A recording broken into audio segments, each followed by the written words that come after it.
Welcome to Talking Point from the Church's Fellowship for Psychical and Spiritual Studies.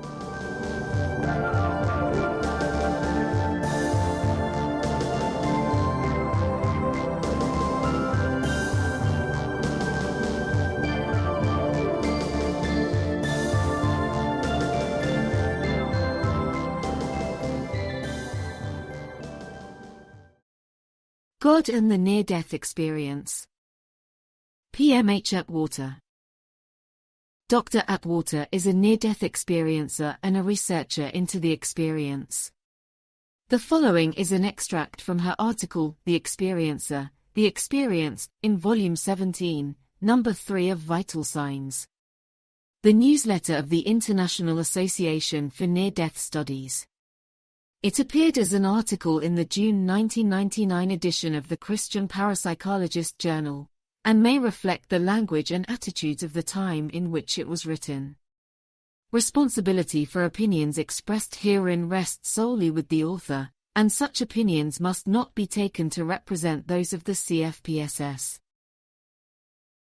As a researcher, I can assure you that any type of near-death experience can be life-changing.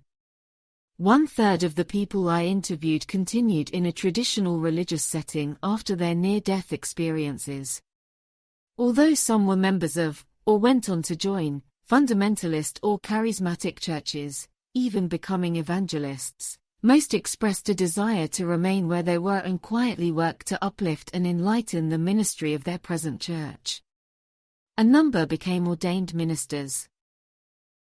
The remaining 2/3, however, either cast aid religious affiliations or had never been involved in any to begin with. For these people, the spiritual path became paramount, as they shifted from standards and dogmas to a personal, intimate relationship with God.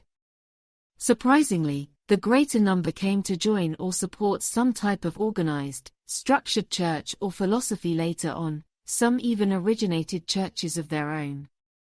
Popular choices were metaphysical, New Thought, churches and Eastern philosophical religious ideas. Those who continued in a more mystical approach often became involved with shamanism, or an ecology-based return to the basics movement. Superficial or overly restrictive teachings turn off most experiencers. Because of this, heartbreaking conflicts can arise. I spoke with several near-death survivors who were spouses of ministers. All of them had withdrawn from attending Sunday sermons and were no longer supportive of their loved ones' messages to the congregation, feeling that the sermons were wrong. Many others came to shun or renounce cherished religious traditions, much to the consternation of family members. This time around is seldom understood. Labels like irrational, or corrupted by the forces of evil, or the work of the devil sometimes replace any attempt to seek common ground. Alienation or separation can result. Previous beliefs, or lack of them, really make no difference whatsoever, as the near-death phenomenon frees an individual to walk and talk with God without reservation or restriction. With child experiences, the majority of those I interviewed had the gift of conversing directly with God or Holy Spirit afterward, and they spoke of divine intervention as an active force in their lives. An example of divine intervention is what happened to Stephanie Lang of New York City. She nearly died at the age of 3 from a severe kidney infection complicated by measles, chickenpox, and a raging fever. Although she does not remember having had a near-death experience per se, she went on to exhibit most of the after-effects. Child experiencers are 6 times more likely to tuck their experience away, or forget it than adults. Spontaneous recall during midlife is common. Along with a sharp mind and incredible artistic talent, she struggled with depression and a lack of motivation, and felt somehow off course for years. While lunching one day on the roof of a 26-floor skyscraper, she walked to the railing with the intent of just looking around. She began to rock, absent-mindedly lost her balance, and pitched forward toward the traffic below. Before she could react, she suddenly found herself 10 feet back from the railing, sitting on her bottom with tears streaming. A clear voice in her head spoke, "You going or are you staying? If you're staying, you have to change." She credits this rescue to divine intervention. It totally changed her life in how she became goal-oriented afterwards, and excited about taking advantage of every opportunity she could. Even though doubts still assail her from time to time, the deep depressions she once had are gone. This closeness to spirit, a sense of the divine, or God, propels experiencers into a search for more and better avenues of service, mission, and outreach. It is true that many are frustrated by a lack of any clear knowledge or message telling them exactly what to do with their lives or how, but just as many are motivated and alive, with the faith that where they're headed is the right path for them. Jungian analyst James Hillman addresses this in his book The Soul's Code. He states, psychotherapy has become an exaggerated self-searching to find out who we are but has neglected entirely the search for what the world wants from us, our calling. David Spangler, author of The Call, expands on Hillman's idea, saying, "You are your own unique self, and if you have the humility to break through the boundaries of ego, you will hear the summons of your call. Something you may not even know about yourself will emerge, and you will discover a service, a gift, a divine purpose behind your actions." Prayer and meditation take on dynamic proportions immediately afterwards with child experiences, as well as visioning, aligning in consciousness with the divine purpose within all of us to love and to express a greater degree of life and caring. Many of these youngsters actually saw prayers being said for them while they were out of body. They described how the power of those prayers turned into beams of radiant, golden, or rainbow light that would arc over from the one saying the prayer, no matter how many miles away, to where they themselves were hovering. Once the prayer beam hit them, the feeling would be akin to a splash of love or an incredible warming. Because they have seen and felt the effectiveness of prayer, child experiencers consider it a valid and real way to talk with God while sharing God's healing love with others. Dr. Larry Dossey, former Chief of Staff at Humana Medical City in Dallas, Texas, and current co-chairman of the panel on Mind, Body Interventions in the Office of Alternative Medicine at the U.S. National Institutes of Health, has a lot to say about the power of prayer, both in his books and personally. There is a quality that correlates with the effect of the prayer, and it's something that sounds very old-fashioned. It's love.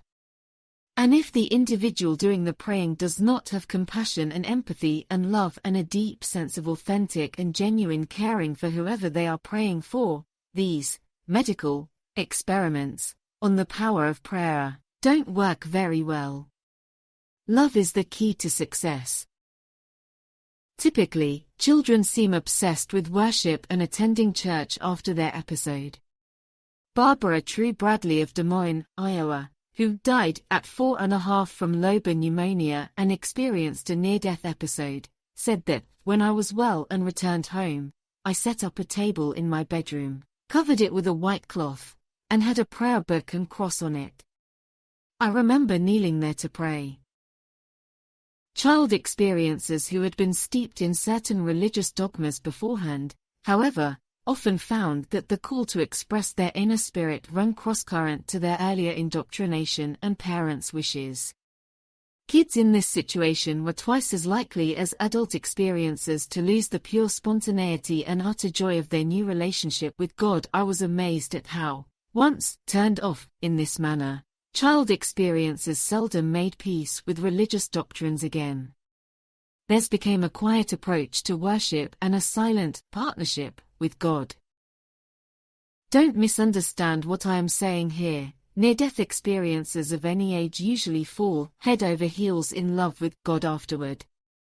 The reality of God, or deity, is no longer a factor for them. Their problem, their challenge, is, how does one successfully surmount society's bias against personally identifying with God? The vast majority no longer recognizes or feels the need for an authority to speak to God on their behalf. They now deal direct and feel guided to do so. This practice is labeled by some as the religion of the resuscitated, a derogatory term meant to demean this switch in awareness and allegiance. Certainly, the spiritual approach, that personal intimacy with Source, can be fraught with all sorts of difficulties, especially the specter of self-deception, but it is the wave of the future for society as a whole. Perhaps in that sense, then, near-death experiences are the precursors, those who reveal God as alive and lively and as near to all of us as our next breath. If you have enjoyed this video, don't forget to click the like button and do subscribe to the channel for more. As a member of the CFPSS, you have access to more content, over 2,000 titles in print and audio for just £5. Visit churchesfellowship.co.uk/membership.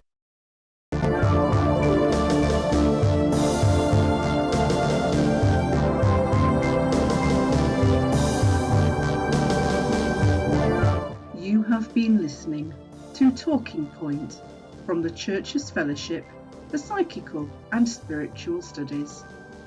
To find out more, please visit www.churchesfellowship.co.uk.